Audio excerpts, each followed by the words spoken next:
السلام عليكم ورحمة الله وبركاته. يا مساء الجمال على كل حبايبنا في كل مكان. في ناس يا جماعة بتقول أنا بشوف الزغاليل حجمها كبير، بشوف الزغاليل عاملة زي الدبابات. أنتوا بتأكلوا الزغاليل ديت إيه؟ أنتوا بتدوها منشطات من بتوع كمال الأجسام، ولا أنتوا بتخشوا قلب الزغاليل دي وبتدوها حاجة بتنفخوها؟ بص يا جماعة، أنا هقول لك على الطريقتين، هكشف لك الأسرار بتاعة إن تخلي الزغاليل حجمها كبير. طبعا يعني هما طريقتين اللي أنا بشتغل بيهم أنا عن نفسي، وبيخلي الزغاليل حجمها ما شاء الله تعالى.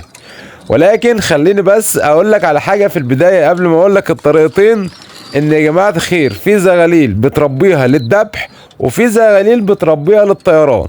فالزغاليل اللي انا بربيها للذبح بشتغل معاها بطريقه معينه هقول لك عليها، واللي انا بربيها للطيران برضو بشتغل معاها بطريقه معينه. طيب، اتمنى الاول يا شباب يعني نصلي على سيدنا محمد صلى الله عليه وسلم. بفكرك باللايك منك فضلا وليس امر. اول حاجه يا جماعه، لو انا عايز اغوز زغاليل حجمها كبير، وده سر على فكره وناس كتير جدا بتشتغل بالموضوع ده. الناس يا جماعه بتجيب الذكوره من الحمام التقيل. يعني ايه الحمام التقيل؟ يعني الحمام الكينج والحمام الرومي والحمام الروماني والحمام المالطي والانواع دي يا جماعه اسمها حمام تقيل، بنجيب منها الذكوره. ليه مش بنجيب منها النوتي؟ لان النوتي انتاجها ضعيف. في الحمام الكبير النوتي دي بتجيب في السنه يعني 4 عشوش 5 عشوش اخرها كده. ولكن الذكور طبعا ما شاء الله، انا عايز مذكر التخصيب وعايز التاكيل منه الكويس. فاحنا بنجيب الذكوره يا جماعه من الحمام التقيل زي الرومي او الروماني او الكينج او اللحم الفرنساوي، وبنهجنها مع الحمام البلدي. الحمام البلدي اللي هو برضو انتهي حجمها كويس. مش هروح برضو اجيب حمامه بلدي صغننه كده من اللي هي زي البر، مش هيكون فيه تجانس. يعني ذكر كبير ما شاء الله وحمامه صغننه كده، برضو الذكر مش عارف يخصب على النتائج. فنجيب برضو ايه، يعني حمامه زاجل، حمامه كريزلي، ونهجنها مع بعض. يعني بنهجن الحمام التقيل ده مع الحمام الايه، مع الحمام ايه الحجم كويس من الحمام الشعبي زي الزاجل او الكريزلي او البلدي. تمام كده؟ طيب، بيديني الناتج بتاعهم يا جماعه زغاليل ما شاء الله، الله اكبر ما شاء الله.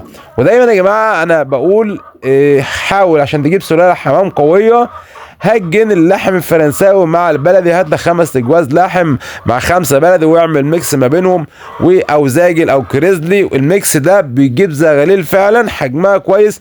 وده يا جماعه سر من الاسرار اللي الناس بتخليه عندها زغاليل كبيره واحجام كبيره، بتاخد الذكوره اللي حجمها كبير وبتهجنها مع النوتي البلدي او الزاجل او الكريزلي. تمام كده؟ طيب، السر التاني يا جماعه، وده يعني احنا بنشتغل معاه للذبح. انا عن نفسي بشتغل بالطريقه دي. لو انا هذبح الزغاليل، بنقطف الزغاليل يا جماعه الخير عمر 15 يوم. بنقطف الزغاليل من تحت الاهالي عمر 15 يوم.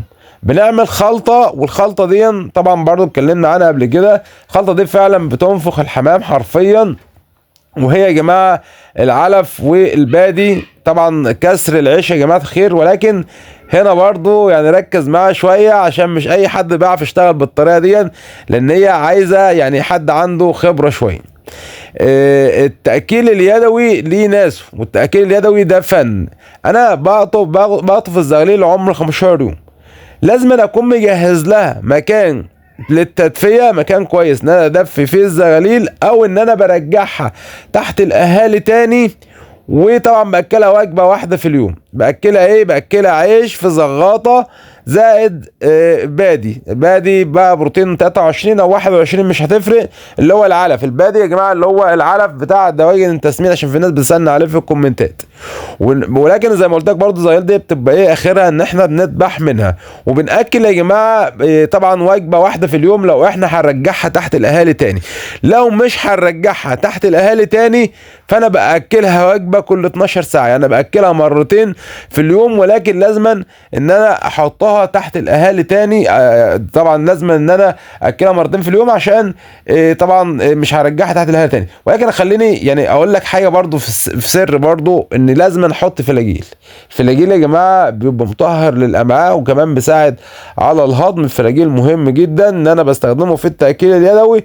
وحاول ان انت تكتر الميه، يعني هتحط نسبه وتناسب، شويه عيش زي شويه البادي او العلف قد بعض، ويعني حاول تزود الميه شويه عشان ما يبقاش فيه تحجر في الحويصله، وبحط عليهم الفلاجيل عشان يساعد طبعا على على الهضم. الطريقه ديت برضو احنا بنشتغل معاها. ولكن لو هتسالني على على انا بشتغل ازاي، انا باكل وجبه وبرجعها للاهالي تاني، عشان الاهالي طبعا التاكيل بتاعها والتدفئه بتاعتها خصوصا في الشتاء احنا مش هنقدر ان احنا نجيب لهم درجات الحراره ديت، فطبعا برجعهم تحت الاهالي تاني. واخيرا بتمنى طبعا الفيديو يكون نال اعجابكم ويكون يقدم لكم معلومه ان شاء الله تعالى. اوعدكم فوائد قويه جدا مع قادمه. اشوفكم على خير، صدقكم الله، السلام عليكم ورحمه الله وبركاته.